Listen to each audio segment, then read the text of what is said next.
Hello guys, welcome to learn spot channel. तो guys, static banking awareness की जो कि हम 1000 एमसीक्यू सीरीज चला रहे हैं, आज हम पढ़ेंगे उसका पार्ट नंबर 2। पार्ट नंबर 1 हमारा प्रीवियस अपलोडेड है, उसका डिस्क्रिप्शन में लिंक दे दिया जाएगा। और आप लोगों ने गाइस जो सपोर्ट दिया है, प्यार दिया है पार्ट 1 को, होप करते हैं आगे आने वाली सीरीज में भी आप उसी प्रकार का प्यार और सपोर्ट बनाए रखिएगा।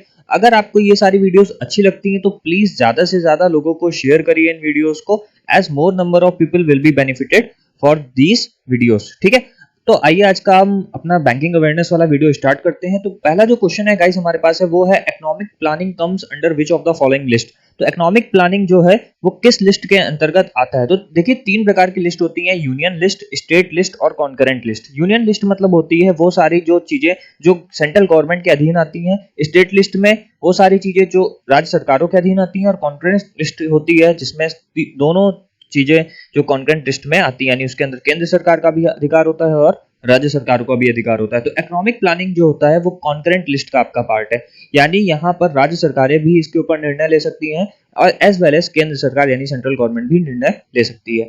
नेक्स्ट क्वेश्चन है गाइस हमारे पास, the word code sharing is most used in which of the following industries. तो कोड शेयरिंग का जो सबसे ज्यादा जो इस्तेमाल होता है वो किस इंडस्ट्री में होता है? तो उसका आंसर है हमारे पास air transport industry.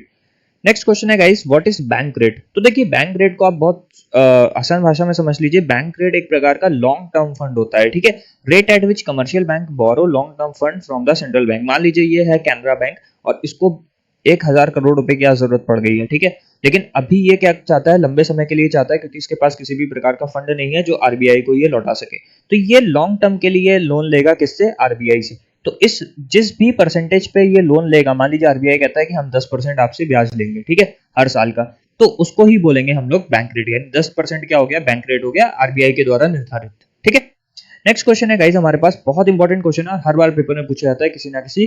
World economic outlook report किसके द्वारा तैयार करी जाती है? तो गाइस याद रखिए, वर्ल्ड इकोनॉमिक जो आउटलुक रिपोर्ट है वो आईएमएफ बनाता है। ये इस प्रकार की जो रिपोर्ट्स के क्वेश्चन होते हैं ना गाइस, जरूर कर लीजिएगा करंट अफेयर्स से, ये पक्का आपके पेपर में पूछे ही जाएंगे। तो अब हमें आप ये बताइएगा कमेंट सेक्शन में कि आईएमएफ का जो हेडक्वार्टर है, गाइस जरूर कमेंट करिएगा, आईएमएफ का हेडक्वार्टर कहाँ पे, उसकी जो चेयरमैन है वो मैं आपको बता देता हूँ, क्रिस्टीना जॉर्जिवा। ठीक है, नेक्स्ट क्वेश्चन की तरफ बढ़ते हैं, मनी लॉन्ड्रिंग क्या होता है? काफी टाइम जब चर्चा चली थी नोटबंदी के समय, डिमोनेटाइजेशन के समय, मनी लॉन्ड्रिंग के ऊपर बात होती थी, तो आप सभी लोग इसका आंसर जानते होंगे, to reduce the black money. कई ऐसे लोग जो ब्लैक मनी को व्हाइट मनी में कन्वर्ट करते हैं, जिससे कि ब्लैक मनी रिड्यूस हो जाए मार्केट में या गलत तरीके से, तो उसको ही बोलते हैं मनी लॉन्ड्रिंग। ठीक है, नेक्स्ट है गाइस हमारे पास क्वेश्चन, नेशनल इनकम क्या इंडिकेट करती है? देखिए, national income, GDP, GNP, NNP, इन सब के ऊपर क्वेश्चंस पेपर में बहुत पूछे जाते हैं। और अगर आप आरबीआई, नाबार्ड और इन सब का पेपर दे रहे हैं तो 100% ही पूछा जाएगा पेपर में। तो नेशनल इनकम के ऊपर कल मैंने आपको बताया था क्या होता है, अगर आपको नहीं पता है तो प्रीवियस वीडियो जरूर देख लीजिएगा गाइस जाके। ठीक है, तो नेशनल इनकम किसी भी जो इकोनॉमी है उसकी सबसे पहले तो गुड्स एंड सर्विसेज की जो वैल्यूएशन होती है वो बताती है, और सेकेंडरी चीज ग्रोथ ऑफ इकोनॉमी को भी इंडिकेट करती है। यानी अगर हम कहें किसी की देश की नेशनल इनकम बहुत अच्छी है, पर कैपिटा इनकम बहुत अच्छी है, यानी वो देश डेवलपिंग नहीं डेवलप्ड नेशन हो सकता है। ठीक है, तो यानी monetary value of all final goods and services is determined by the national income. याद रखिए, मॉनेटरी वैल्यू। नेक्स्ट क्वेश्चन है गाइस हमारे पास, what is the full form of ASBA. ASBA का फुल फॉर्म क्या होता है? तो याद रखिएगा, इंपॉर्टेंट क्वेश्चन है, application supported by blocked amount. Application supported by blocked amount. एक क्वेश्चन पेपर में पूछा गया था, कभी प्रीवियस ईयर में आया है ये क्वेश्चन, कि एएसबीए किसके द्वारा निर्धारित किया जाता है? तो याद रखिए, सेबी के द्वारा अप्लाइड किया जाता है। और किसके ऊपर लगाया जाता है? आईपीओस के ऊपर, जो इनिशियल पब्लिक ऑफरिंग ऑफर्स होते हैं उनके ऊपर एएसबीए लगाया जाता है। फुल फॉर्म एक बार और रिपीट कर देता हूं, application supported by blocked amount. Guys, इन सारे वीडियोस की अगर आपको पीडीएफ चाहिए हो तो हमारे टेलीग्राम लर्न स्पॉट चैनल को जरूर ज्वाइन कर लीजिएगा, वहां पे सारे पीडीएफ अवेलेबल है। नेक्स्ट क्वेश्चन, नाबार्ड जो है कब एस्टेब्लिश हुआ था? तो नाबार्ड जो है 1982 में एस्टेब्लिश हुआ था। तो यहां पर एक बात याद रखिए कि नाबार्ड के जो हेडक्वार्टर है वो मुंबई में है। नेक्स्ट आपके पास जो क्वेश्चन है कमेंट सेक्शन में जरूर बताइएगा, नाबार्ड के जो चेयरमैन है, ठीक है, या जो इनके हेड हैं, एमडी हैं, वो कौन है? कमेंट सेक्शन में लिख के बताइएगा। नेक्स्ट क्वेश्चन है, विच of the following department is not a part of the finance ministry. वित्त मंत्रालय का कौन सा विभाग पार्ट नहीं है? तो पहले आप ये समझ लीजिए कि वित्त मंत्रालय के अधीन कौन कौन से विभाग आते हैं। ठीक है, यानी कौन कौन सी मिनिस्ट्रीज जो है वो वित्त मंत्रालय। तो इकोनॉमिक अफेयर्स मिनिस्ट्री मैं मार्क कर देता हूँ, ये आती है। ठीक है, एक्सपेंडिचर आता है, रेवेन्यू आता है, ठीक है, और उसी के साथ साथ फाइनेंशियल सर्विसेज आती हैं और उसी के साथ डिसइन्वेस्टमेंट भी आता है। ठीक है, डिसइन्वेस्टमेंट डिपार्टमेंट भी जो है वो फाइनेंस मिनिस्ट्री का ही पार्ट है। लेकिन department of industry policy and promotion, मैं इसको दूसरे कलर से मार्क कर देता हूं आपको,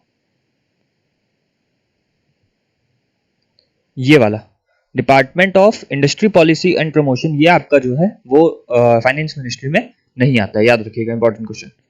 नेक्स्ट क्वेश्चन है गाइस हमारे पास, what is an Indian depository receipt, IDR. आपने एडीआर सुना होगा, अमेरिकन डिपॉजिटरी रिसिप्ट या फिर आईडीआर, इंडियन डिपॉजिटरी रिसिप्ट क्या होती है? याद रखिए, एक प्रकार का इंस्ट्रूमेंट है, this is a type of instrument जो कि डिपॉजिटरी रिसिप्ट के फॉर्म में होता है, created by the Indian depository against underlying equity shares of the issuing company, जो कि इक्विटी शेयर्स के द्वारा बनाया जाता है, इशू किया जाता है कंपनी के द्वारा। ठीक है, नेक्स्ट क्वेश्चन है हमारे पास, mobile banking is set to get a boost from IMPS. Colour नहीं अच्छा लग रहा है, इसका कलर चेंज कर देते हैं। ठीक है, सॉरी। ठीक है, आईएमपीएस का फुल फॉर्म पूछा जा रहा है, तो आईएमपीएस का गाइस याद रखिएगा जो फुल फॉर्म है वो है inter bank mobile payment services. 2010 में ये स्टार्ट हुआ था आईएमपीएस सर्विस। नेक्स्ट क्वेश्चन है हमारे पास, which of the following bank is not a development bank non commercial bank. कौन सा ऐसा बैंक है जो डेवलपमेंट बैंक या फिर नॉन कमर्शियल बैंक नहीं है? तो याद रखिए आईडीबीआई है इसका आंसर। सीडीबी आपका डेवलपमेंट बैंक है, एनएचबी है, नाबार्ड है, आरबीआई है, ठीक है, सेबी है, ये सारे आपके डेवलपमेंट। अब नेक्स्ट क्वेश्चन है हमारे पास, market cost of a product includes. अब देखिए मार्केट कॉस्ट क्या होती है, मान लीजिए आप बिस्कुट की फैक्ट्री चलाते हैं और आप बिस्कुट बनाते हैं, तो उसमें मार्केट कॉस्ट में क्या क्या चीजें जुड़ती है? Factor cost. फैक्टर कॉस्ट मतलब क्या क्या आपका रॉ मटेरियल लगा उसमें, प्लस उसका एडवर्टाइजमेंट कितना कराया आपने, वो भी कॉस्ट, और उसी के साथ उसका ट्रांसपोर्टेशन क्या हुआ। ये जब तीनों जोड़ेंगे तभी आपको मार्केट कॉस्ट पता चल पाएगी। तो हमारा आंसर हो जाएगा all of the above. Next question है हमारे पास कि फर्स्ट फेज में, अब याद रखिए फर्स्ट फेज का जो नेशनलाइजेशन ऑफ बैंक हुआ था ये कब हुआ था? पहले तो आपको यही पता होना चाहिए, तो 1969 में हुआ था। 1969 में पहली बार बैंक्स का नेशनलाइजेशन हुआ था। और इसमें how many banks were nationalised, कितने बैंक्स नेशनलाइज्ड हुए थे? तो याद रखिए जो हमारा आंसर है इसका वो है 14 बैंक्स, ऑप्शंस में नहीं आई थिंक। तो 14 बैंक्स हमारे पहले नेशनलाइज्ड किए गए थे और इनका जो इनिशियल पेड अप कैपिटल था 50 करोड़ था, यानी सरकार ने 50 करोड़ रुपए दे के 14 बैंक्स को नेशनलाइज्ड किया था। नेक्स्ट क्वेश्चन है हमारे पास, गिल्ट एज्ड मार्केट क्या होती है? गिल्ट एज मार्केट वो मार्केट होती है जहां पर गवर्नमेंट सिक्योरिटीज की ट्रेडिंग होती है, जीसेक्स बोलते हैं उसको। ठीक है, अब यहां पर किन किन जैसे ट्रेजरी बिल्स हो गए हमारे, ठीक है, डिपॉजिटरी बिल्स हो गए, इन सारी चीजों की मार्केटिंग जहां पे होती है उस मार्केट को बोलते हैं गिल्ट एज मार्केट। नेक्स्ट है हमारे पास, यूलिप का फुल फॉर्म पूछा जा रहा है। तो यूलिप का फुल फॉर्म होता है unit linked insurance plan, unit linked insurance plan. ठीक है, नेक्स्ट क्वेश्चन है, डिवैल्यूएशन ऑफ करेंसी क्या होता है? जब किसी एक देश की करेंसी दूसरे देश की करेंसी की तुलना में डेप्रिशिएट कर जाती, कम कर जाती है। जैसे मान लीजिए डॉलर, आज $1 मिल रहा है 70 रुपए का, ठीक है, कल को $1 यही 69 रुपीस का मिले, ठीक है, तो ये क्या हो गया, भारत की करेंसी यहाँ पर डेप्रिशिएट कर गई है। अब पूछ रहा है कि इसका जो रिजल्ट होता है वो क्या होता है, यानी what is the result of depreciation. Depreciation का रिजल्ट क्या होता है? तो increased export and improvement in balance of payment. Next question है गाइस हमारे पास, the government of India replace the FERA. तो फेरा को किससे रिप्लेस किया गया है? फेमा से, फॉरेन एक्सचेंज मैनेजमेंट एक्ट। पहले ये हुआ करता था foreign exchange regulatory act. Next question है हमारे पास, banking which involves mobilising large part of the deposit in risk free assets. अब देखिए जैसे बैंक के पास 100 करोड़ रुपए है, अब बैंक इस 100 करोड़ रुपए को ऐसी जगह इन्वेस्ट करना चाहता है जहां पर रिस्क जो है वो बहुत कम हो, तो ऐसी बैंकिंग को बोलते हैं नैरो बैंकिंग। क्या बोलते हैं? Narrow banking. तो हमारा आंसर फोर्थ हो गया, नैरो बैंकिंग। यानी यहाँ पर बैंक डरता है किसी भी प्रकार का और वो ऐसे लिक्विड एसेट्स रखता है, मान लीजिए तुरंत उसको पैसे की जरूरत पड़ गई तो वो लिक्विड एसेट्स को बेच देगा, या फिर उसके पास सेफ गवर्नमेंट बॉन्ड्स होते हैं। ठीक है, नेक्स्ट और शायद लास्ट क्वेश्चन है हमारे इसका कि what is the full form of REER, REER। ये इंपॉर्टेंट क्वेश्चन है, ये RRB पीओ 2017 में पूछा गया क्वेश्चन है। ठीक है, याद रखिएगा, रीर अनएक्सपेक्टेड क्वेश्चन था, कहीं से नहीं मिला था बुक में। ठीक है, तो ऐसे क्वेश्चंस भी पेपर में आ जाते हैं। रियल इफेक्टिव एक्सचेंज रेट एक प्रकार का एक्सचेंज रेट है जो इफेक्टिव टाइम पे मैनेजमेंट होता है, तो रीर है ये हमारा फुल फॉर्म इसका। तो गाइस हमारा ये वीडियो पूरा कंप्लीट हो गया है।